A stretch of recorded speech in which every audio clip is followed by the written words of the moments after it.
Continuidad en una función. Comencemos mirando esta definición. Continuidad en A. Se dice que una función f es continua en un número a, es decir, en x igual a a, si, primero, f de a está definido, segundo, límite cuando x tiende a de f de x existe, y tercero, límite cuando x tiende a de f de x es igual a f de a. Es decir, para que una función f sea continua en x igual a estas tres condiciones se deben cumplir. Si al menos una de estas condiciones no se cumple, quiere decir que la función f no es continua en x igual a a. Vuelvo y repito, para que la función f sea continua en x igual a a, sí o sí se tienen que cumplir estas tres condiciones. Todas estas condiciones se deben cumplir para que la función f sea continua en x igual a a. Si al menos una de estas tres condiciones no se cumple,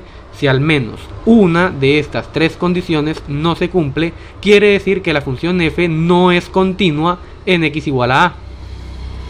Entonces, veamos algunos ejemplos. Determine si cada una de las siguientes funciones es continua en 1. Es decir, vamos a evaluar la continuidad de la función f, de la función g y de la función h en el punto x igual a 1. Comencemos con esta función. Vamos a escribirla por acá. F de x igual a x a la 3 menos 1 sobre x menos 1. Es decir, vamos a evaluar la continuidad de la función f en el punto x igual a 1. Y para evaluar la continuidad de f en x igual a 1, tenemos que evaluar estas tres condiciones. Recuerden, si al menos una de estas tres condiciones no se cumple, quiere decir que la función f no será continua en x igual a 1. Así de sencillo. Entonces comencemos evaluando la primera condición. En este caso, vamos a mirar si f de 1 está definido.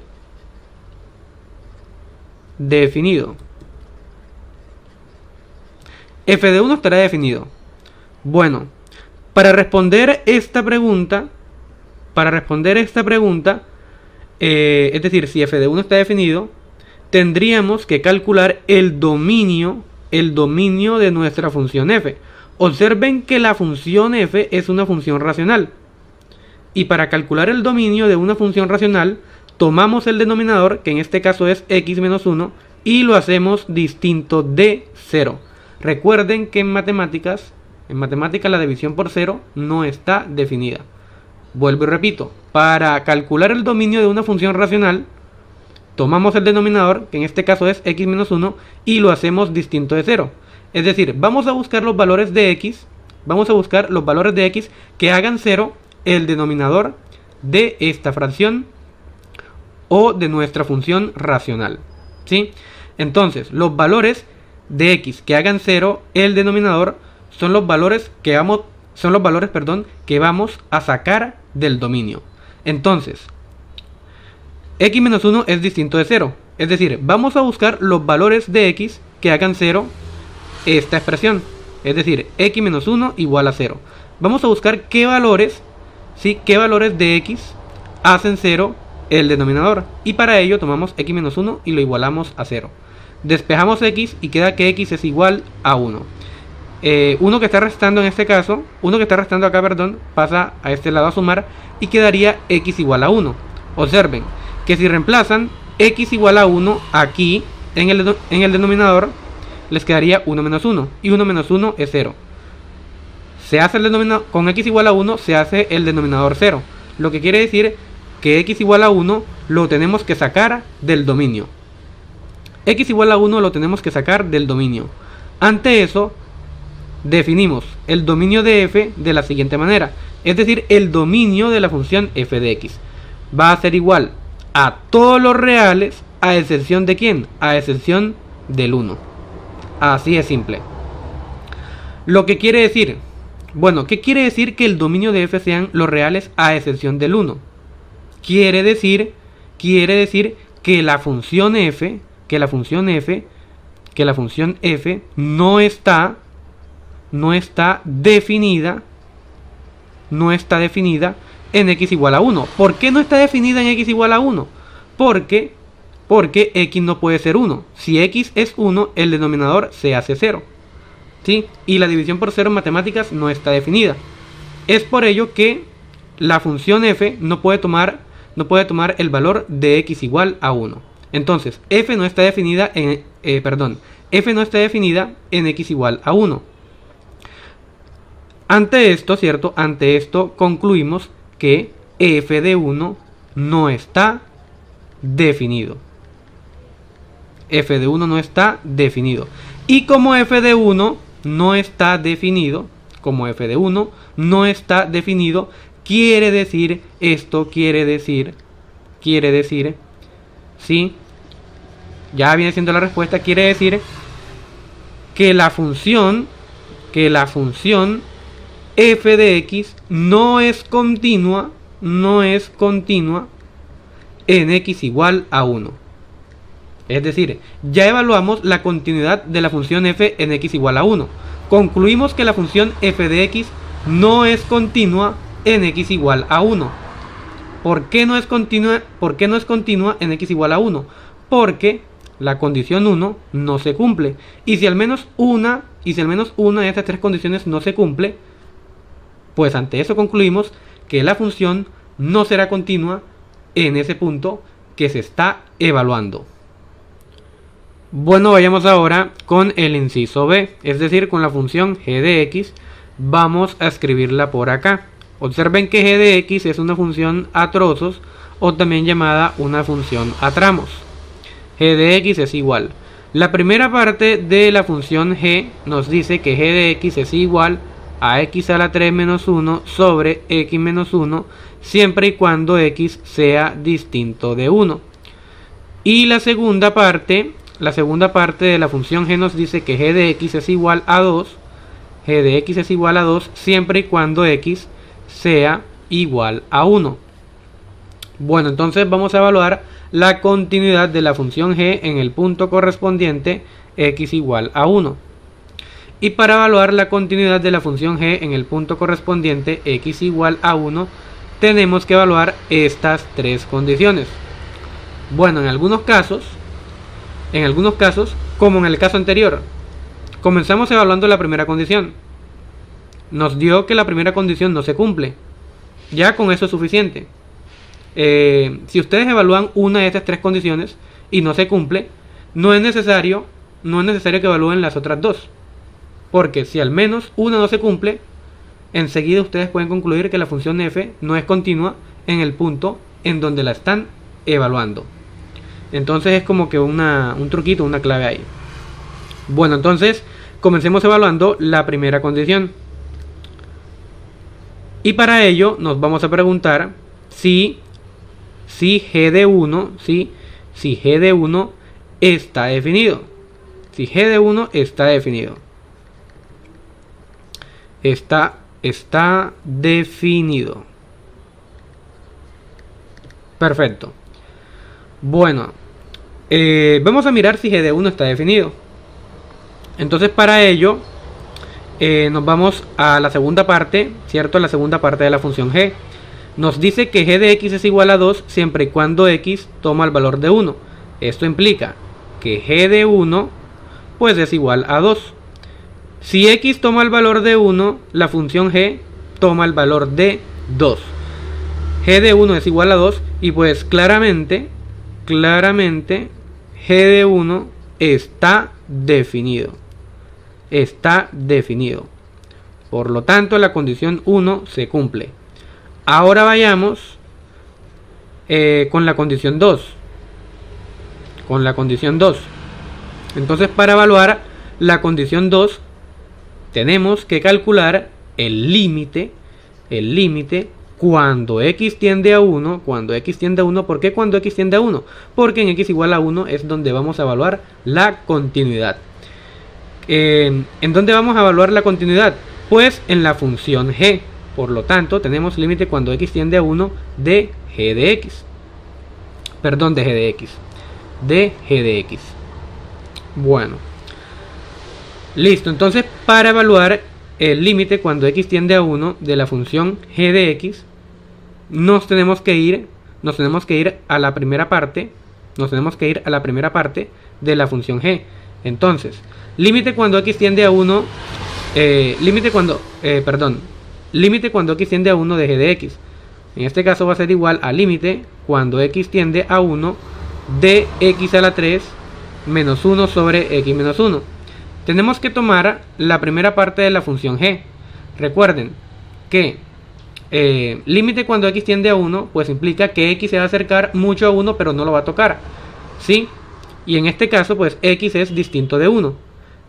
En este caso, x es distinto de 1, ¿sí? Es decir, x se va a acercar mucho a 1, pero sin tocarlo, ¿sí? No lo puede tocar porque x tiene que ser acá diferente de 1. Entonces, es por ello que el límite cuando x tiende a 1 de g de x es igual al límite cuando x tiende a 1 de la primera parte de la función g, porque aquí en la primera parte de la función g, x es distinto de 1. Es decir, se va a acercar mucho a 1, pero sin tocarlo. Bueno, entonces tenemos que evaluar este límite. Y para evaluar este límite, primero vamos a evaluar esta expresión cuando x toma el valor de 1. Es decir, vamos a calcular el valor pues que toma esta función cuando la x es igual a 1. Entonces esto es igual. Reemplazamos x por 1. Nos queda 1 a la 3 menos 1 sobre 1 menos 1. Esto es igual, 1 a la 3 es 1 menos 1 sobre 1 menos 1 es 0. 1 menos 1 es 0 y queda pues 0 sobre 0. Y 0 sobre 0 en matemáticas es indeterminado. Es por ello, que tenemos que buscar alguna manera de quitar esta indeterminación 0 sobre 0 para poder resolver este límite. Entonces escribamos por acá límite cuando x tiende a 1 de x a la 3 menos 1 sobre x menos 1. Entonces esto va a ser igual. Observen que el numerador se puede factorizar. En el numerador tenemos una diferencia de cubos. Entonces tenemos que el límite cuando x tiende a 1 de x al cubo menos 1, que factorizado es igual a x menos 1 por x a la 2 más x más 1.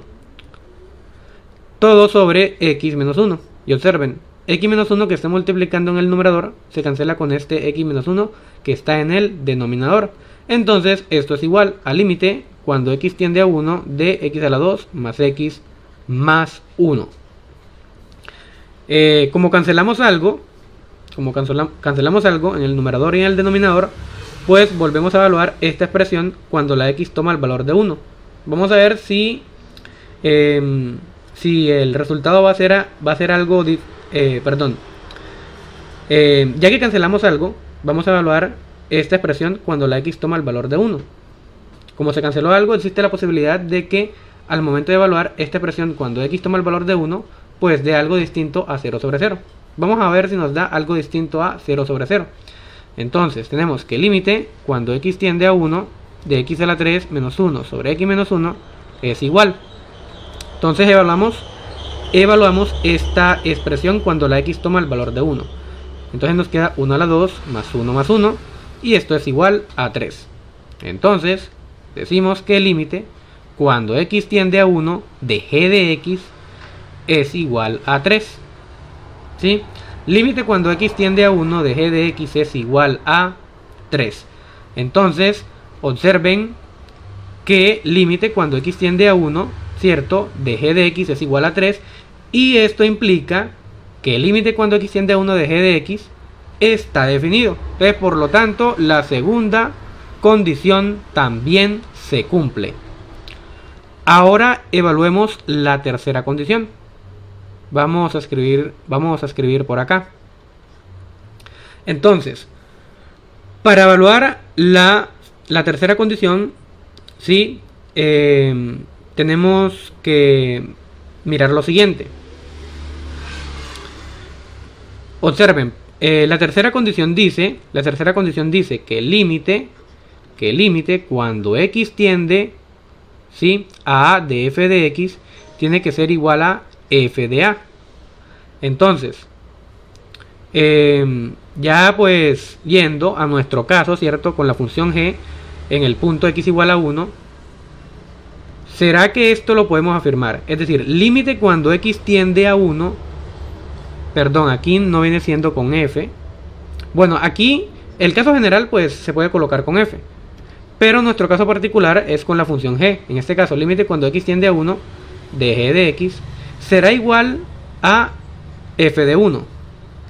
¿Será que esto es verdad? Pues vamos a ver. Límite cuando x, en este caso, límite cuando x tiende a 1 de g de x es igual a 3. ¿Sí? Límite cuando x tiende a 1 de g de x es igual a 3. ¿Y f de 1 qué nos da? Perdón, qué pena, aquí es con la función g, ¿sí? Con la función g, qué pena. Entonces, g de 1 ¿qué nos dio? G de 1 nos dio igual a 2. 3 es igual a 2. Obviamente esto es falso, ¿sí? Esto es falso. Por lo tanto, el límite cuando x tiende a 1 de g de x es distinto a g de 1. ¿Sí? Ante esto concluimos que la tercera condición no se cumple. Y como una de estas tres condiciones no se cumple, pues concluimos que la función g de x no es continua en x igual a 1.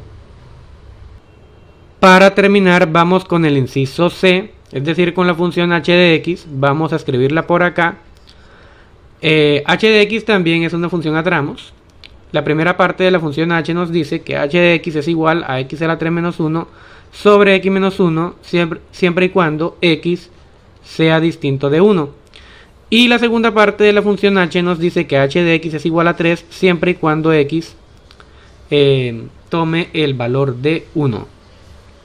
Bueno, y vamos a evaluar la continuidad de la función h en el punto correspondiente x igual a 1. Y para evaluar la continuidad en x igual a 1, pues tenemos que evaluar estas tres condiciones, ¿cierto? Bueno, entonces comencemos con la primera condición. Entonces, para la primera condición nos vamos a preguntar lo siguiente. Nos vamos a preguntar si h de 1 está definido. ¿Será que h de 1 está definido? Vamos a ver si está definido o no. Y para ello es prácticamente igual al caso anterior. Entonces, para mirar si h de 1 está definido, nos vamos a la segunda parte de la función h. Nos dicen que nos dice que h de x es igual a 3. Nos dicen que h de x es igual a 3 siempre y cuando x tome el valor de 1. Esto implica que h de 1 sea igual a 3. Es decir, cuando x toma el valor de 1, la función h es igual a 3. Y claramente h de 1 está definido. Por lo tanto, la primera condición se cumple. La primera condición se cumple. Bueno, vamos ahora con la segunda condición. Para la segunda condición vamos a evaluar el límite cuando x tiende a 1 de la función h de x. Es decir, vamos a mirar si el límite cuando x tiende a 1 de la función h de x existe o no. Y para evaluar este límite nos tenemos que fijar en la primera parte de la función h. Es prácticamente igual al caso anterior con la función g de x. Recuerden, límite cuando x tiende a 1 implica que x se acerca mucho a 1, pero sin tocar al 1. Aquí en la primera parte de la función h, x es distinto de 1. Esto quiere decir que x se puede acercar mucho a 1, pero sin tocar al 1. ¿Por qué no puede tocar al 1? Porque x es distinto de 1. Es por ello que el límite cuando x tiende a 1 de h de x, en este caso es igual al límite cuando x tiende a 1 de la primera parte, bueno, esto es igual al límite cuando x tiende a 1 de x a la 3 menos 1 sobre x menos 1. Y pues este límite ya lo calculamos, perdón, este límite ya lo calculamos en el inciso B. Este límite nos dio igual a 3. Quiere decir que el límite cuando x tiende a 1 de la función h de x es igual a 3.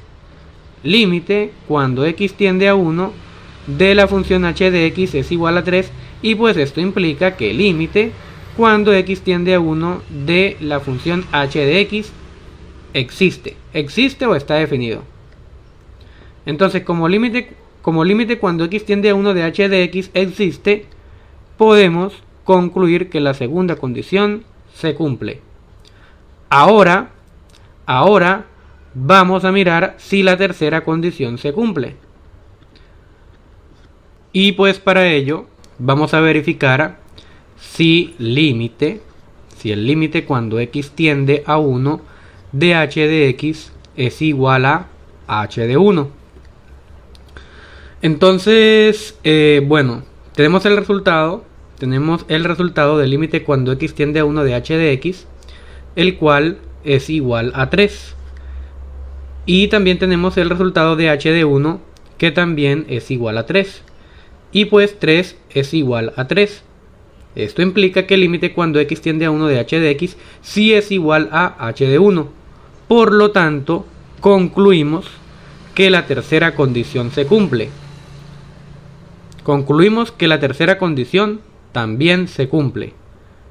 Ante esto concluimos, bueno, como las tres condiciones se cumplen, concluimos que la función h de x es continua en x igual a 1. Bueno, vayamos ahora con este ejercicio de continuidad. Es un ejercicio que, comparado con los que ya hicimos, pues hay que hacer cositas adicionales, pero no es nada del otro mundo. ¿Cómo dice el ejercicio? Dice: determine si la función definida por partes es continua en 2. ¿Cuál es la función definida por partes? Pues es la función f de x. Y vamos a evaluar la continuidad de la función f de x en x igual a 2.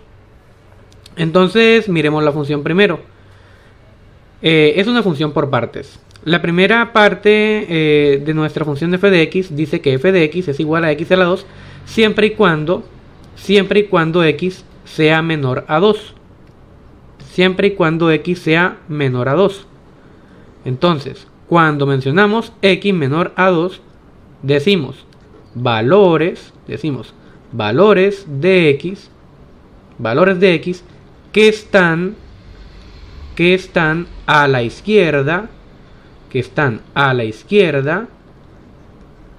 de 2, pero sin tocar al 2. O sea, cuando decimos que x es menor a 2, son los valores de x, que están a la izquierda de 2, pero sin tocar al 2. Bueno, ¿por qué los valores de x que sean menores a 2? ¿Por qué están a la izquierda? Si dibujamos una recta numérica y pues en el centro de la recta numérica colocamos el 2, recuerden que por acá tenemos más infinito y por acá tenemos menos infinito, pues valores menores a 2, son los que están por acá. Valores menores a 2 son los que están por acá, es decir, los que están a la izquierda de 2. Bueno, la segunda parte de la función f nos dice que f de x es igual a 5 siempre y cuando x toma el valor de 2, ¿sí? Y la tercera parte de la función f nos dice que f de x es igual a menos x más 6 siempre y cuando x sea mayor a 2. Es decir, x mayor a 2, valores de x que están a la derecha de 2, pero sin tocar al número 2. Entonces, valores que son mayores a 2. Los valores que son mayores a 2 son los que están por acá, ¿cierto? Los que están por acá a la derecha de 2, ¿sí? Todos estos valores de acá están a la derecha de 2, es decir, valores mayores a 2. Están a la derecha de 2. Bueno. Listo. Ahora sí vamos a evaluar la continuidad de la función f de x. Entonces recordemos las condiciones. ¿Cuál es la primera condición? La primera condición es que f de 1, exista. ¿Sí? Es que de f de 1 exista o esté definido.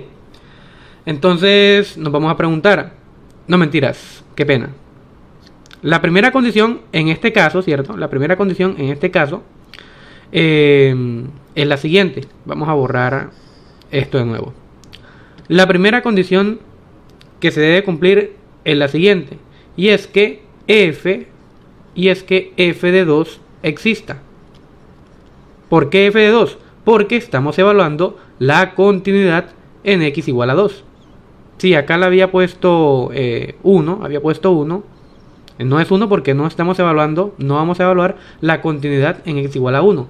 Vamos a evaluar la continuidad en x igual a 2. Entonces la primera condición es que f de 2 exista. ¿Sí? Vamos a mirar si f de 2 existe o no. Para ello nos vamos a la segunda parte de la función f, que dice que f de x es igual a 5 siempre y cuando x sea igual a 2. Esto implica que f de 2 pues sea igual a 5. Cuando x toma el valor de 2, f de x es igual a 5. Lo cual implica que f de 2 sea igual a 5. Como f de 2 es igual a 5, claramente f de 2 está definido o existe, como lo quieran decir. Claramente f de 2 está definido, o existe. Por lo tanto, la primera condición se cumple. Ahora evaluemos la segunda condición. La segunda condición es la siguiente: que el límite cuando x, en este caso, tiende a 2, de f de x exista o esté definido. Entonces, ojo con el límite aquí. Límite cuando x tiende a 2 de f de x, sí, es la segunda condición. Que el límite cuando x tiende a 2 de f de x exista, ¿sí? O esté definido. Y recuerden los límites laterales, ¿sí? Recordemos los límites laterales. ¿Por qué los límites laterales? ¿Por qué nos tenemos que meter con los límites laterales? Porque aquí tenemos valores de x que son menores a 2, ¿cierto? Valores de x que son menores a 2, lo cual quiere decir valores de x que están a la izquierda de 2, ¿sí? Es decir, que tenemos que evaluar el límite cuando x tiende a 2 por la izquierda. Y por acá, por acá, en la tercera parte de la función f, tenemos valores de x mayores a 2. Es decir, valores de x que están a la derecha de 2. Lo que quiere decir que tenemos que evaluar el límite cuando x tiende a 2, pero por la derecha. Entonces, recuerden la teoría del límite laterales. Para que el límite cuando x tiende a 2 de f de x exista, ¿sí? Se tiene que cumplir lo siguiente. Se tiene que cumplir que el límite cuando x tiende a 2 por la derecha de f de x sea igual al límite cuando x tiende a 2 por la izquierda de f de x. Entonces, para indagar sobre la existencia del límite cuando x tiende a 2 de f de x, tenemos que indagar, o mejor dicho, tenemos que calcular el límite cuando x tiende a 2 por la derecha de f de x, y también tenemos que calcular el límite cuando x tiende a 2 por la izquierda de f de x.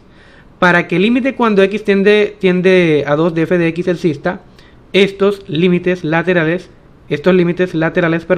tienen que ser iguales. Entonces comencemos calculando límite cuando x tiende a 2 por la derecha de f de x. ¿Sí? Esto va a ser igual a límite cuando x tiende a 2 por la derecha, ¿sí?, de f de x. Entonces aquí tenemos que tener cuidado. Como vamos a evaluar el límite cuando x tiende a 2 por la derecha, ¿cierto?, nos tenemos que ir a la tercera parte de la función f. X mayor a 2. Valores de x que están a la derecha de 2. Entonces, por lo tanto, tenemos, para este límite lateral, tenemos que evaluar el límite cuando x tiende a 2 por la derecha de la tercera parte de la función, que viene siendo menos x más 6. Porque f de x es igual a menos x más 6 para valores de x que están a la derecha de 2. Y como estamos evaluando límite cuando x tiende a 2 por la derecha, ¿cierto?, tenemos que escoger esta parte de la función f, porque en esta parte de la función f tenemos los valores de x que están a la derecha de 2. Entonces esto va a ser igual. Aquí para evaluar este límite pues hacemos un reemplazo sencillo, un reemplazo directo, y esto es igual. Bueno, para hacer ese reemplazo directo tenemos que evaluar esta expresión cuando x toma el valor de 2. Es decir, se reemplaza x por 2. Entonces esto es igual a menos 2 más 6, y esto es igual a 4. Límite cuando x tiende a 2 por la derecha de f de x es igual a 4. Bueno, ya tenemos este límite lateral. Ahora vamos a calcular el límite cuando x tiende a 2 por la izquierda de f de x.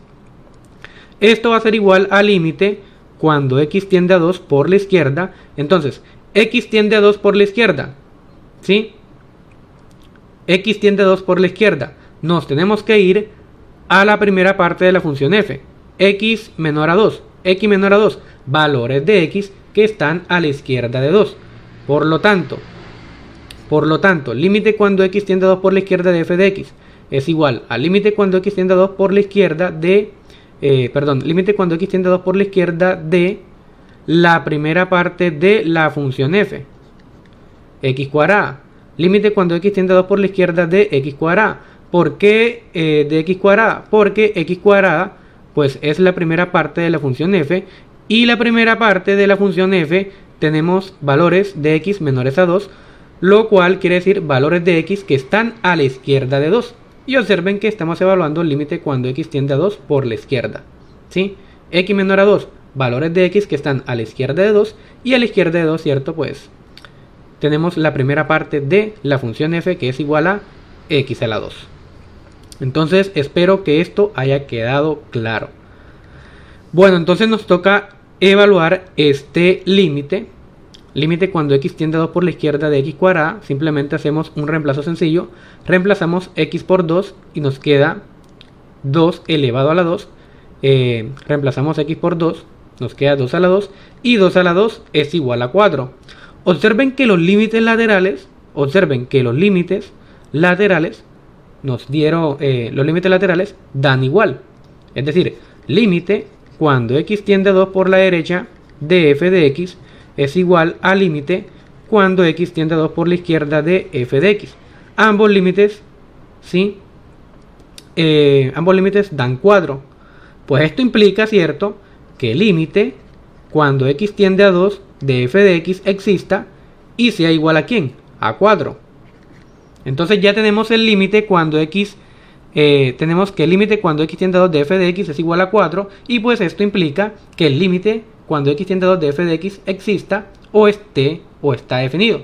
Por lo tanto, la condición 2 se cumple. Ahora vamos a evaluar la condición 3. Para la condición 3 tenemos que verificar que el límite cuando x tiende a 2 de f de x sea igual a f de 2. Entonces, límite cuando x tiende a 2 de f de x. Eso nos dio 4.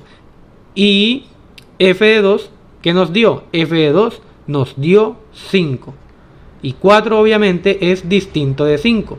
Por lo tanto, la tercera condición no se cumple, ya que el límite cuando x tiende a 2 de f de x es distinto de f de 2. Entonces, la tercera condición no se cumple. Y si al menos una de estas tres condiciones no se cumple, pues debemos concluir, ¿cierto? Debemos concluir que la función f de x no es continua en x igual a 2. Bueno, para terminar con este video, vamos a mirar el teorema del valor intermedio, el cual es consecuencia de la continuidad de una función en un intervalo. ¿Qué dice el teorema del valor intermedio? ¿Sí? A medida que vayamos leyendo lo que dice el teorema, vamos a ir haciendo un gráfico aquí en nuestro plano cartesiano para que el entendimiento de lo que dice o lo que es este teorema quede bien claro. Bueno, entonces comencemos. ¿Qué dice este teorema? Dice que si f denota una función continua sobre un intervalo cerrado a, b, ¿sí? Este intervalo cerrado acá a, b, vamos acá a ubicarlo en nuestro plano, y para ello tenemos que ubicar un número a, y pues tenemos que ubicar un número a y un número b. Entonces supongamos que ese número a esté por acá y el número b esté por acá. Listo. Entonces, vuelvo y leo. Si f denota una función continua sobre un intervalo cerrado a, b, ¿cierto? El intervalo cerrado a, b, pues quiere decir que dentro de ese intervalo a y b están metidos, ¿sí? A y b pues pertenecen a este intervalo porque es cerrado.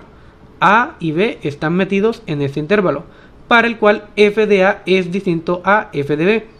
Para indicar esta parte, para indicar de forma gráfica esta parte, que f de a es distinto a f de b, vamos a trazar la siguiente gráfica de una función f de x cualquiera. Vamos a suponer que esta gráfica está dispuesta de esta manera. Esta es la gráfica de una función f de x. Y pues claramente acá notamos fácilmente notamos visualmente que f de a es distinto a f de b. Entonces vamos a mirar primero cómo quedaría más o menos f de a. Entonces f de a más o menos quedaría acá, f de a. Y f de b más o menos quedaría por acá, f de b. Entonces aquí visualmente, ¿cierto? Notamos que f de a es distinto a f de b. Y si n es cualquier número entre f de a y f de b, ¿cierto? Entonces vamos a suponer acá, bueno, y si n es cualquier número entre f de a y f de b, vamos a suponer que n está por acá, ¿cierto? Que n está por acá, es decir, n tiene que estar entre f de a, y f de b. Aquí tenemos a n está entre f de a y f de b. Entonces existe por lo menos un número c entre a y b tal que f de c sea igual a n. Entonces, vamos a ver cuáles son, cómo quedarían las coordenadas x y y, cómo quedarían las coordenadas x y y, ¿cierto? Para el cual f de c pues sea igual a n. Aquí pues la coordenada x, ¿cierto? Vendría siendo c, y pues la coordenada y vendría siendo n. Listo, ya tenemos la coordenada y, ¿cierto? Que es n. Sí, faltaría encontrar gráficamente, claro, la coordenada x que viene siendo c. Entonces, esta c, como lo dice el teorema, ¿cierto? Tiene que estar entre a y b. Vamos a ver si c está entre a y b. Bueno, entonces, partiendo de n, ¿cierto? Que está en el eje y, trazamos acá una horizontal paralela al eje X, obviamente. Y ahora aquí pues esa horizontal toca aquí a la gráfica, ¿sí? Aquí donde tocó la gráfica, bajamos, ¿cierto? Bajamos verticalmente, paralelo al eje Y, hasta tocar al eje X. Entonces, este viene siendo nuestro número C. Y sí, C está entre A y B, como lo dice, C está entre A y B, como lo dice el teorema. Observen, C está entre A y B, como lo dice el teorema. Y pues, f de C, ¿cierto? F de C viene siendo igual a N. Entonces, este punto de acá tiene coordenadas C, N. Y N pues en este caso viene siendo ¿quién? F de C. Entonces volvemos a leer el teorema nuevamente y compararlo con la gráfica, ¿sí? Para tener un mejor entendimiento. Bueno, si f denota una función continua sobre un intervalo cerrado a, b, ¿cierto? Aquí tenemos nuestra gráfica y aquí tenemos acá pues el intervalo acá cerrado a, b. Aquí notamos visualmente, ¿cierto? Que la función f es continua en el intervalo cerrado a, b, para el cual f de a es distinto a f de b. Entonces observen que f de a claramente se nota que f de a, ¿cierto? Es distinto a f de b. F de a es distinto a f de b. Y si n es cualquier número entre f de a y f de b, observen que n aquí es un número que está entre f de a y f de b, entonces existe por lo menos un número c entre a y b, ¿cierto? Tal que f de c sea igual a n. Entonces existe por lo menos un número c que está entre a y b. Observen que c si está entre a y b, tal que f de c sea igual a n. Entonces vayamos acá, ¿cierto? Bueno, para mirar gráficamente cómo es f de c, ¿cierto? Nos ubicamos en C, aquí en el eje X, trazamos una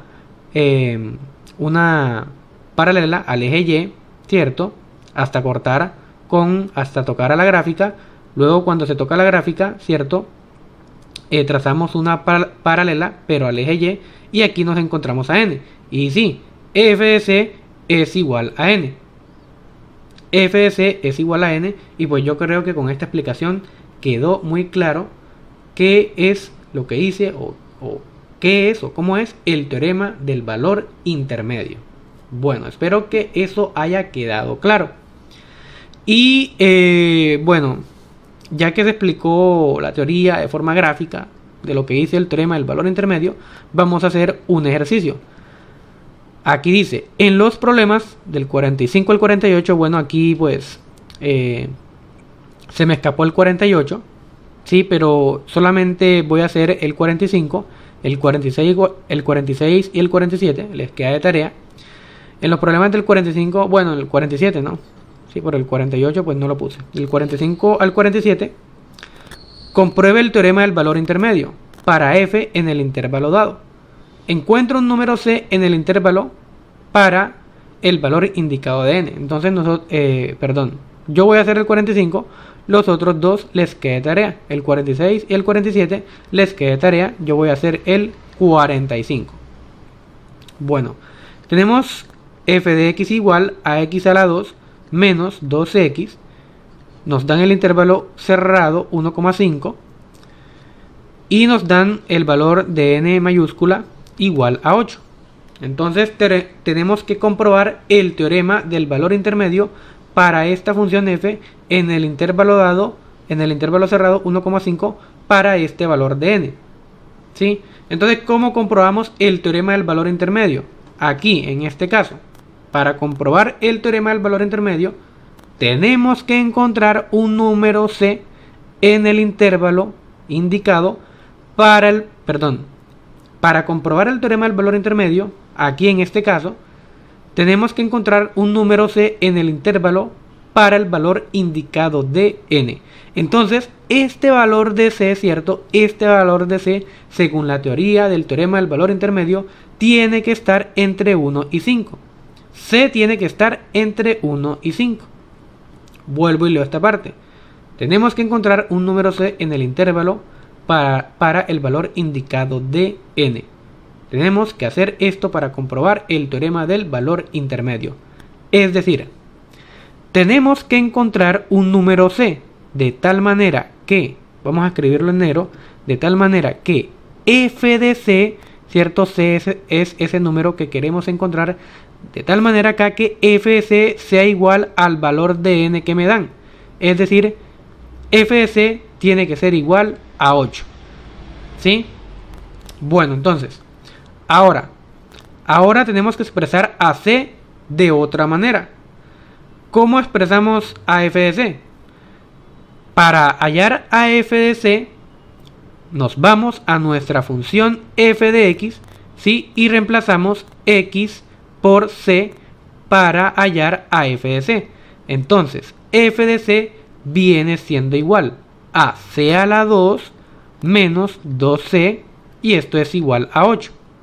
Vuelvo y digo, para hallar a f de c, nos vamos a nuestra función f de x y reemplazamos x por c.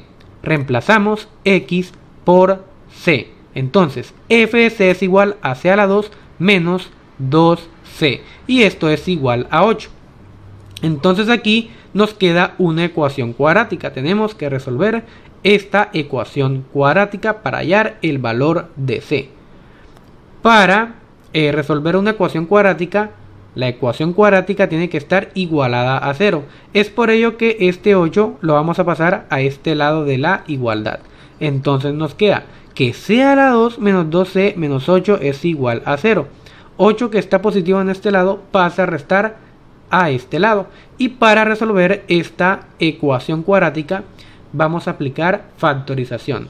Entonces vamos a factorizar esto utilizando ese caso de factorización que se llama trinomio de la forma x cuadrada más bx más c. Y para factorizar un trinomio de esa forma, primero abrimos dos paréntesis y esto pues está igualado aquí a 0. Entonces para factorizar un trinomio de la forma x cuadrada más bx más c, abrimos dos paréntesis primero, luego tomamos la raíz cuadrada del término que está elevado a la 2. En este caso, la raíz cuadrada tomamos la raíz cuadrada del término que está elevado a la 2.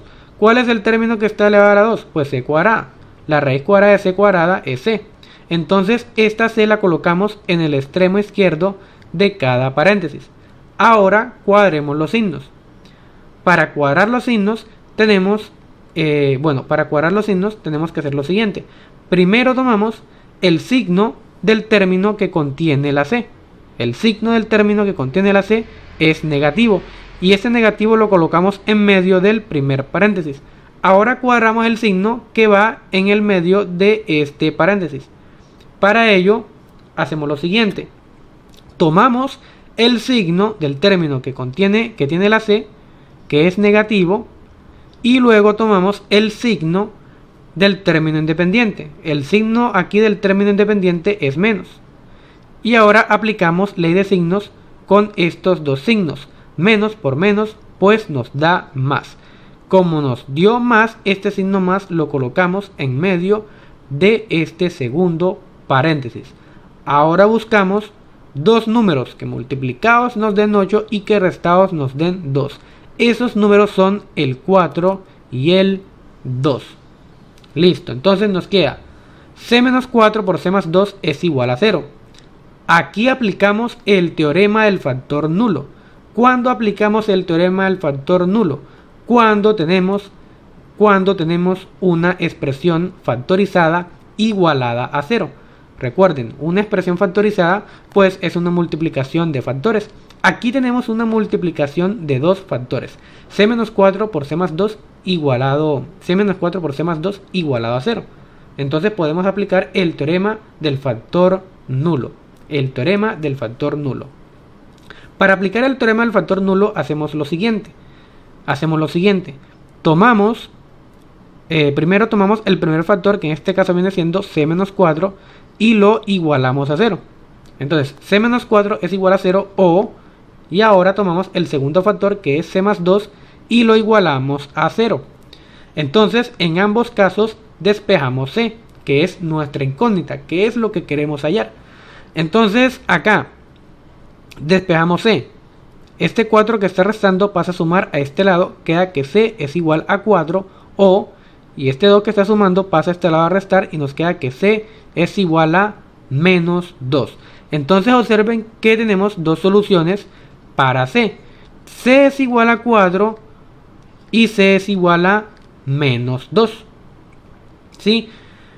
Pero estas dos soluciones las tenemos que evaluar para ver cuál de las dos cumple el teorema del valor intermedio.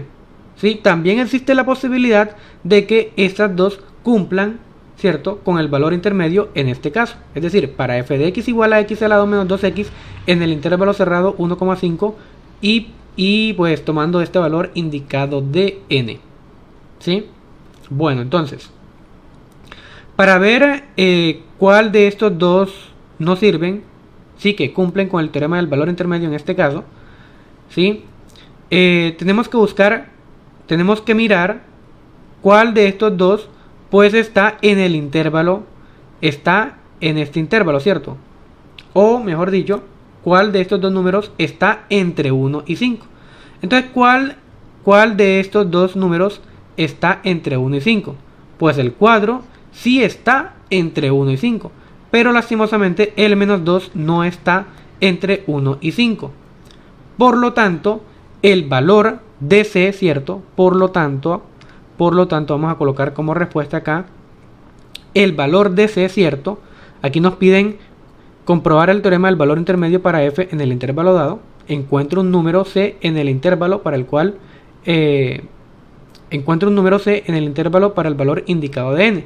Ese número c, ¿cierto?, viene siendo ¿quién? Viene siendo 4. ¿Sí? Porque 4 es el número que está entre 1 y 5. ¿Sí? Entonces, c igual a 4 con c igual a 4 comprobamos el teorema del valor intermedio.